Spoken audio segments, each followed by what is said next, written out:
on the positive side, I know we wanted to get into part of the reason LeBron would want to come here is Tyrese. And I feel like we've touched on it multiple times on the show already the last month or so about obviously Joel is an appealing guy to play with, even though, frankly, they haven't been able to draw big free agents in recent years. But having that certified ascending number 2 in Tyrese makes it an even more appealing opportunity. And I think LeBron and Tyrese obviously have a personal relationship. They've done summer workouts together.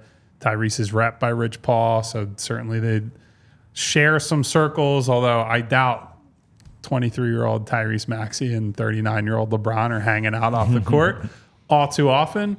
But certainly I think you can see, one, how it would benefit Tyrese to be around LeBron all the time, but also for LeBron to have a real legitimate ball handler next to him because, frankly, the Lakers have been cycling through guys who just aren't good enough the last few years. Yep. And I know people in the chat were pointing out, well, LeBron's only title was the Disney World title. And look, my Lakers fans, friends, I love to razz them for that being the only title in the LeBron. The problem has not been LeBron in the time since. The problem has been they chose Talen Horton-Tucker over Alex Caruso and made a bunch of dumbass decisions at the roster level. So how much of that is LeBron's influence? I can't sit here and tell you. But I do think the ability to play with Tyrese, so it's, talked about it all the time with Harden, to have a genuine ball handler, guy who can run the offense with or without Joel Embiid on the floor is a massive asset that LeBron would bring back to the team. Do you remember who they then traded Horton-Tucker for? Was that Utah? the Vanderbilt? Patrick Beverly. Oh, no, that was a separate trade. Never mind, yeah. Patrick Beverly? Whoops. That was the trade? Yeah. Wow. I did not remember that. Yeah, that's not good.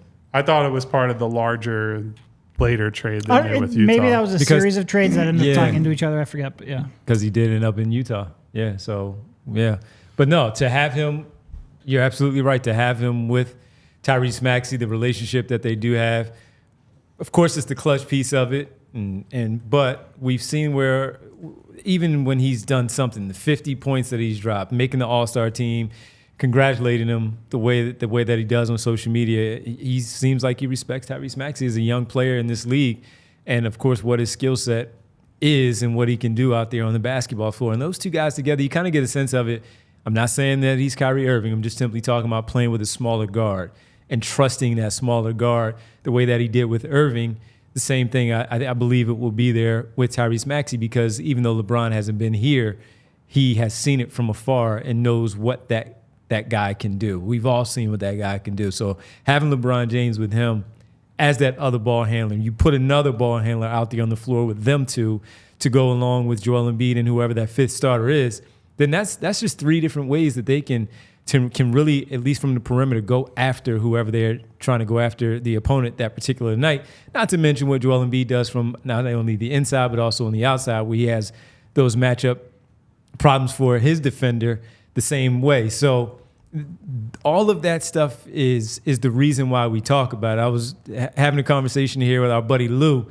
We appreciate Lou checking in for the first time and just saying how certain things, doesn't look all that great. And he disagreed. He doesn't want LeBron James here, but that's the great part about the conversation with every player that we continue to bring up. There's always going to be a skeptic about it as we lay out the positives, as we lay out the negatives, and we'll all be invested.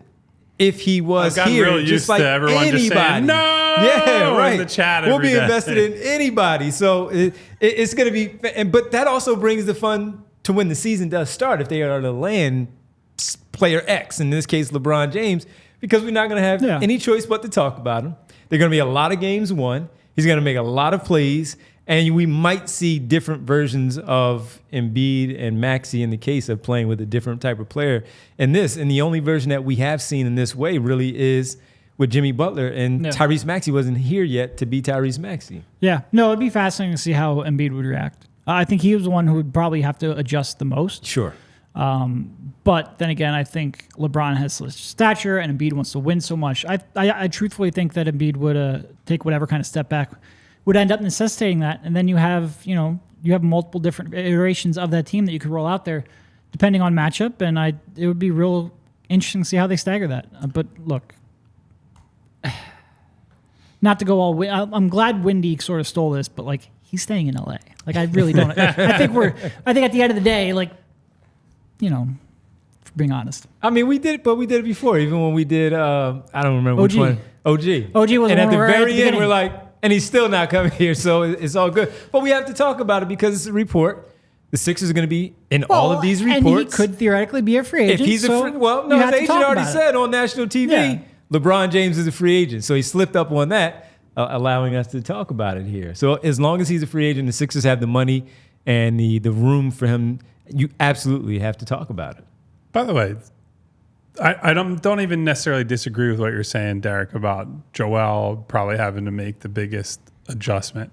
There's part of me, though, that thinks like when LeBron wanted to team up with Anthony Davis in LA, I think some of that was driven by he knew as he went deeper into his 30s, he needed a younger co-star to maybe take the torch from him. And Anthony Davis honestly played pretty well in that series against Denver. Like he's drawing dead in crunch time against Jokic because he just wears him down over the course of a game. But I do think I wonder if LeBron were to come here, which I agree is pretty low odds proposition. Some of that is like, okay, I'm going to lean on Joel and Maxey versus the other way around. And maybe that's naive because LeBron, every team that LeBron has played for has been LeBron and everybody else kind of adjusts around him, and rightfully so because he's been that caliber of player. But I do wonder if he comes here, it's a signal of like, look, I can't be the guy, capital L, capital J, LeBron James that I used to be. And so it's okay if Joel has the offense running through him for these long stretches of the game. I will get mine. I'll be a off-ball cutter, second-side attacker. I'll run pick and rolls to death when he's off the floor. Like he will get his numbers and he will add his value. It just might not look the same as it did, 2 years ago. And with LeBron's passing ability and his willingness to find his big men, he might get some easy looks like he had with the James Harden pick and rolls that they had. And we saw some with Tyrese Maxey, of course. Jimmy Butler, certainly, but LeBron James playing with Anthony Davis, he looks for his teammates, and he will find Joel Embiid for some easier buckets than at this stage of his career. We talked about it. Well, you guys talked about it at the start of the season, and when I jumped in December, you want him working less. You don't want him working as hard to get his points on the offensive end, especially if you want that defensive presence on the other end to go along with it.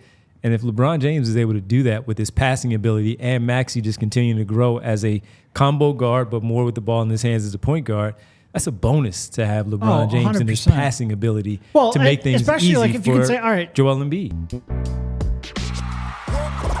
We all silly like the mayor.